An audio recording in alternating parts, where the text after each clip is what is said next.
নমস্কার বন্ধুরা, আজ ছিল 9ই মে। তোমরা অনেকেই জানো 9ই মে কী ছিল। হ্যাঁ, অবশ্যই ছিল যে মুখ্যমন্ত্রীর শপথ গ্রহণ, আমাদের রাজ্যের নতুন মুখ্যমন্ত্রী হয়েছে, সেটা একটা খুব খুশির খবর। সেটার ছিল একটা রং, আর এখানে ছিল হাজার রং। মানে যেখানে রঙের কোনো ভেদাভেদ নেই, এখানে কে কী রং কেউ জানে না। আমি বুঝতেই পারছো তোমরা আমি কোন জায়গার কথা বলছি। এটা হচ্ছে কোন্নগর। কোন্নগরের শকুন্তলা মায়ের পুজোও ছিল 9 তারিখ। প্রচুর ভিড় হয়, তোমরা জানোই। আমি এবছর প্রথম সুযোগ পেয়েছি, প্রত্যেক বছর ভাবি যাব যাব, কিন্তু যাওয়া হয় না। তাই বুলটির সাহায্যে এবছর চলেই গেলাম। বুলটি বারবার করে বলল হঠাৎ করে, মানে পুকুর যে এখন টিচার, তো ওর কথাতে সবাই মিলে আমরা চলে গেলাম। ওর মা, আমরা সবাই গেছিলাম। ভীষণ সুন্দর। এই দিন যেন কোন্নগর স্টেশনটা কোন্নগর মনেই হয় না। সারা রাস্তা জুড়ে দোকান পাট মেলা, এত কিছু পাওয়া যায়। আর সত্যি কথা বলতে প্রচুর কিন্তু ভিড় হয়।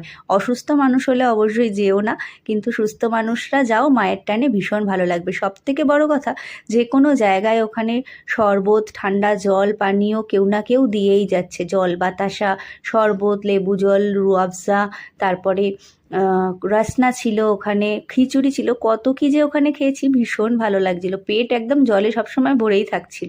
এবার আস্তে আস্তে মন্দিরের দিকে গেছি, দেখেই তোমাদের দেখাচ্ছিলাম ওটাই যে কী পরিমাণ ভিড়। এই ভিড়ের মধ্যেও কিন্তু আমি একটু মায়ের ছবি তোমাদের জন্য নিয়েছি, যতটুকু পেরেছি। জানোই তো ভিড়ভাড় জায়গায় ফোন অ্যালাউ করে না, তো যেটুকু পেরেছি তোমাদের দেখালাম। সবাই সেভাবেই নিচ্ছিল, তাই ফোনটা হাতটা দেখছো কেঁপেও গেছে, মানে অসুবিধা হচ্ছিল, কারণ হাঁটার পা রাখার ওখানে জায়গা নেই। ফোন প্রচুর ওখানে এদিক ওদিক থেকে চুরিও হয়ে যায়, হারিয়েও যাচ্ছে মানুষের ফোন। সেই কারণে একটু সবাইকে অ্যানাউন্স করছিল সব জিনিসপত্র সাবধান রাখতে। এই পুজোটা অনেক দূর দূরান্ত থেকে লোক আসে, তোমরা তো সবাই জানো কোন্নগরের মা শকুন্তলা কত জাগ্রত। ভেতরে একটা মেলাও ছিল, আমরা ওই মেলাটাতেও গেছিলাম। হ্যাঁ, আমরা কিন্তু পুজো দিতে যাইনি, আমরা ঠাকুর দর্শন করে মেলায় ঘুরে চলে এসেছি। কারণ এই প্রথমবার গেলাম, নেক্সট টাইম যখন যাব পরের বছর ইচ্ছা আছে একটু পুজো দিতে যাওয়ার। কারণ কোনো নিয়মকানুন জানি না কখন কোথায় কিভাবে লাইন দিতে হয়, এবার দেখলাম অবশ্যই যাব। আমি তো এই প্রথমবার গেলাম, আমি জানি তোমাদের মধ্যে অনেকেই অনেকবার গেছো। আমরা ভেতরে ঢুকে পুকুকে একটা লস্যি খাইয়েছিলাম, তারপর বাইরে বেরিয়ে দেখি আবার রাসনা দিচ্ছে। কিছু না কিছু এই বাইরে খেয়ে খেয়েই আমাদের সবার কিন্তু পেটটা এমনিই ভরে গেছে। তার ওপর আবার শেষে দেখি এক জায়গায় খিচুড়ি দিচ্ছে, একদম স্টেশনের কাছে। ওখানে হেঁটেই, আজকে কোনো গাড়ি ঘোড়া তো চলে না। পরে তোমরা গেলে হয়তো পুজো দেখতে পাবে না, এই মেলাগুলো কিন্তু থাকবে। তোমরা অবশ্যই কিন্তু কোন্নগরে গিয়ে একবার ঘুরে আসতে পারো।